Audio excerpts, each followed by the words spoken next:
let's discuss about one of the common conditions around the elbow, which is called tennis elbow, commonly called as lateral epicondylitis in medical terms. What is tennis elbow? Tennis elbow is tendinosis and inflammation at the origin of extensor carpi radialis brevis tendon. So who is affected? Of course, people who play tennis. Why? Because this is the mechanism which is prone for this condition is repeated pronation and supination movement while elbow and extension. For example, if you imagine a tennis player performing a backhand is more prone for this kind of condition. It's recorded that up to 50% of the tennis players at some point in their life could develop this condition, and also some people who do sort of repeated flexion extension of the wrist movement can also develop this condition as well. So what are the pathological findings in tennis elbow? So why does it occur? So a repeated pronation and supination movement with elbow and extension can cause microtrauma to the extensor carpi radialis brevis tendon here. So this microtrauma can initiate vascular reaction, and if you look into the histological features, if you take a piece of tissue from the tennis elbow area and if you look into the microscope, we can see angiofibroblastic proliferation and also disorganized collagen deposition in the histological features. Let's look into the clinical features of tennis elbow. This condition commonly affects people between age 30 to 50 years of age. If you look into the clinical features, when they come to the clinic, they often report dull aching pain on the lateral aspect of the elbow. Often these symptoms are is increased with repeated wrist extension movements, and sometimes they report weakness in the grip, and also sometimes they may report pain on gripping some objects as well.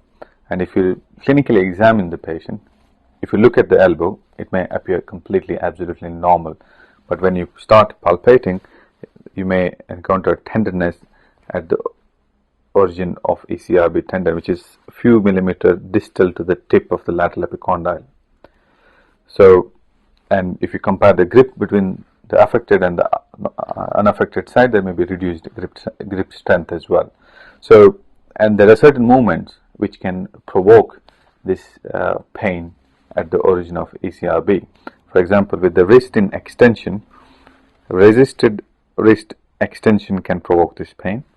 Once again, with elbow and extension, resisted finger extension can provoke this pain, and also with elbow and extension, extreme palmar flexion of the wrist also can incite pain because it pulls on the ECRB muscle belly. So how to diagnose this condition? Is there any investigations which we can do? Generally, X-rays are normal. If you look into the AP lateral radiograph of elbow, and in some cases MRI may show inflammation at the origin of ECRB tendon. The diagnosis is purely based on the clinical evaluation only, just based on the history and clinical examination finding. So how to treat tennis elbow? If you look into the natural progression of the disease, in majority of the cases, the symptoms will resolve spontaneously if you give time between 6 to 12 months. But if you have to treat, non-operative treatment is the mainstay treatment. In more than 95% of the cases, people do respond for conservative measures. The conservative measures are rest, anti-inflammatory medication, activity modification, physiotherapy for stretching of the tendon, and ultrasound guided steroid. So what is activity modification means? So identifying the activity which can provoke this pain and avoiding that particular activity. For example, if somebody is playing tennis, certain alteration, for example, using a large grip strength and also using a racket which is flexible and reducing the tension in the string might substantially reduce the symptom severity. Once these conservative measures have failed, operative treatments do have a role, and they are successful in 85% of the cases. Operative treatment involves release and debridement of the ECRB origin. So the operative treatment can be done either open or arthroscopic technique. With either of the technique, there is possibility of complication. For example, lateral ulnar collateral ligament injury and also iatrogenic radial nerve injury.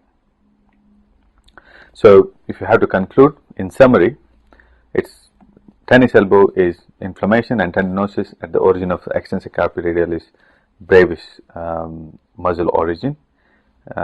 Pathological findings include angiofibroblastic proliferation and disorganized collagen deposition. Clinically, patients report dull aching pain on the lateral aspect of the elbow, which can be provoked by certain maneuvers with extension and resisted with extension of the elbow and resisted extension of the wrist. Radiographs are not necessary. Diagnosis is done mainly on the clinical features. Non-operative treatment such as rest, activity modification, NSAIDs, physiotherapy, ultrasound guided injections are mainstay treatment.